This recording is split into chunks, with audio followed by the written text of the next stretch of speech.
Hey, what's good, everyone? It's your boy JRS coming back after a long hiatus to bring you an incredible review of the 2021 film Spider-Man No Way Home, the third movie in the Tom Holland, Spider franchise. And I gotta say, I was expecting it, but this movie is absolutely amazing.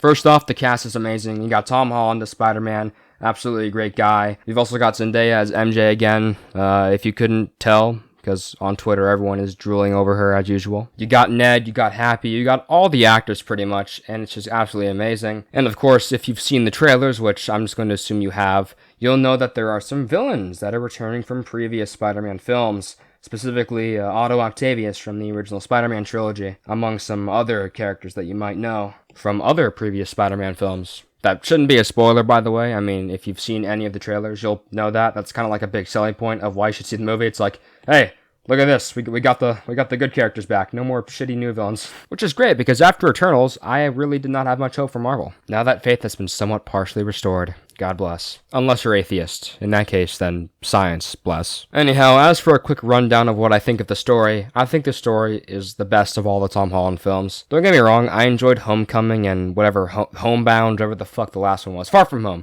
I'm not even kidding, I actually forgot the title. But yeah, the two home movies, it's all about home. It's all about family. La Casa. And this film is no different. A big emphasis is put on the familial relationships between the characters, specifically Peter Parker, Aunt May, MJ, Ned. I fucking love Ned, dude. I love his little porn joke. And basically this film simulates what would happen if Corp's husband revealed his face to the world and what all his friends would do. But of course as a superhero. Yeah, no, seriously. Basically Peter Parker's faces get revealed. Because, Mysterio doxed him. Not cool, bro. What the heck? And I feel the film does a good job of showing what would happen if a superhero got doxed like that. Like, hey, here's your face, man. And then you got, motherfuckers, recording it. I bet you some people are going to take pictures of his face and sell them as NFTs. I bet you J. Jonah Jameson is going to do that shit. So yeah, really good job on that little part of the film. Aside from that, the rest of the story had me hooked for the entirety of its 2.5 hour runtime. It felt like it was going quick, man. A film is good when it feels like nothing has passed by in terms of time. Without spoiling too much and just basically going on the trailers, because the trailers pretty much give you the premise of the movie, and I can fill in some of the dots without giving you the entire story. As I said, it revolves around Peter's relationships with his friends and family, and what they do when, some interesting event happens in terms of new people showing up that may or may not belong to the place they are currently inhabiting. One of these individuals may or may not have extra appendages and may be referred to as an octopus guy. And as such, a big part of the storyline is Peter Parker growing the hell up, dude. You can tell as Peter fundamentally changes, and there are some pretty big things that cause him to change.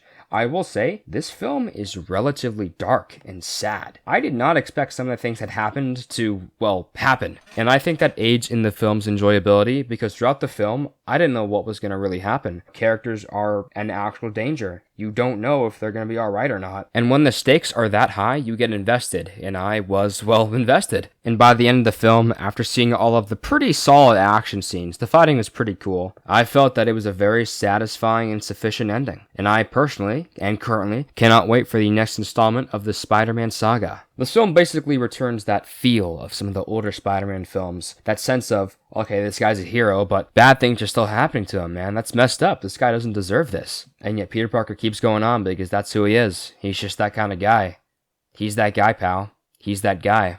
A lot of people hate Tom Holland and think that he's a terrible actor as Spider-Man. But after this film, I think a lot of people will change their minds. He really does well in this one, as it's not just some generic superhero movie like the other films were. Again, I like the other home Spider-Man movies, the Homecoming, the Far From Home, but this one has more impact. So, with all that being said, I do believe firmly that Spider-Man No Way Home gets a solid 9 out of 10 from me. Though not a perfect masterpiece, it is still a really good film, and I implore all of you to go see it, if you can. Currently, all the theaters are booked right now. I mean, everyone and their mother, even some unborn fetuses are probably going to the fucking film right now, taking all the seats, dude. Get tickets while you still can, or if you can even find them.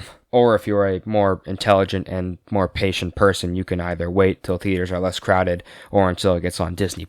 That's also an option. But come on, man, the theater is really cool. You gotta see it in the theater. In any case, good job to all the people who worked on this film, as there are a lot of people that get in these productions. I mean, Jesus, dude, the credits are so long. I had to hold in a piss for the, last half of the movie, and I just had to go. My mom was like, "No, wait, please, you're gonna miss the end credit scene," which, by the way, there was an end credit scene, so yeah, I mean, big surprise. But I booked it, dude. I was gonna piss on the floor. If I didn't go to the bathroom, I was gonna fucking projectile launch myself up in the air from the sheer force of my piss, and I was gonna fucking spin around like a sprinkler and spray everyone. So I go into the bathroom, I go in a stall, there's a guy in there with his pants down, he didn't lock the door for some fucking reason. I go in the other stall, I piss, I come back, and, well, then I'm there, and it's not the end credit scene yet. So yeah, lots of people worked on this. Good job, everyone. Anyhow, I don't want this to go any longer than it needs to be.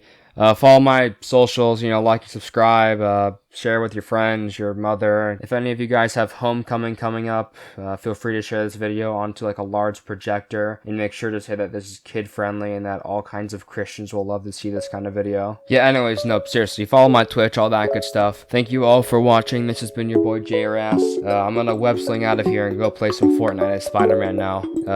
Yeah, peace!